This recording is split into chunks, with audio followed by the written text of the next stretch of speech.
কাল থেকেই আমার সোনার খুব জ্বর। আজ ভোরবেলা যখন সোনার গায়ে আমার হাতটা ঠেকেছে তখন আমার হাতটা যেন পুড়ে গেল, মানে এতটা পরিমাণে গরম ছিল শরীর। সঙ্গে সঙ্গে ওষুধ খাইয়ে দিলাম, তারপর জলপট্টি দিয়ে দিয়েছি। একটু সকাল হতেই আমি নিয়ে গিয়েছিলাম আমাদের বেথুয়াডাওরি হসপিটালে।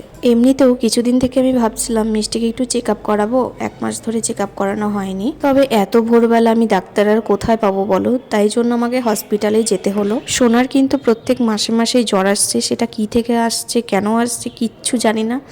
তবে আমি চাইছি ওর একটা ব্লাড টেস্ট করব আমি। তবে আজকে সন্ধেবেলা ডাক্তার দেখাবো, সেখানে গিয়ে আমি ডাক্তারকে প্রথমেই বলবো যে স্যার ওকে কোনো টেস্ট দিন, যাতে আমি জানতে পারি কেন ওর এত ঠান্ডা জ্বর আসছে। তোমাদের যদি এ ব্যাপারে কোনো নলেজ থাকে আমাকে অবশ্যই কমেন্টে জানিও, আমি এতে খুবই উপকৃত হব। সোনার কিন্তু আমার একটা জিনিস খুব ভালো লাগে, আমার সোনার যতই শরীর খারাপ হয়ে যাক না কেন নিজেকে খুব ভালোভাবে কন্ট্রোল করতে পারে। এটা সব বাচ্চারা আশা করি পারে না, ভগবান ওর মধ্যে এই প্রতিভাটা দিয়েছে। ওকে দেখলে তো কেউ বুঝতেই পারে না যে ও একটা অসুস্থ মানুষ।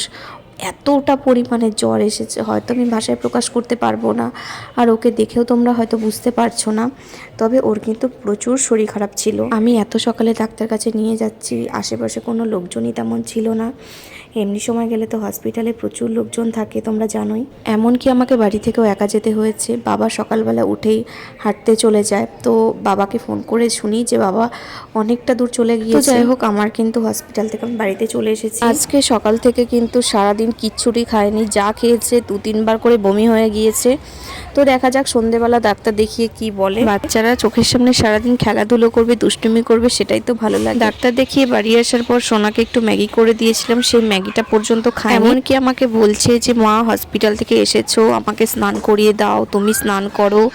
মানে এই জিনিসগুলো যে এত ভালো শিখেছে। তবে হ্যাঁ, এখান থেকে আমি বুঝলাম আমার মেয়ে কিন্তু শুচিবাই হবে। তবে আমি কিন্তু একদমই এটা পছন্দ করি না। আজ সন্ধ্যায় ডাক্তার দেখানোর পর ডাক্তার কি বললো তোমাদের পরের ভিডিওতে জানাবো।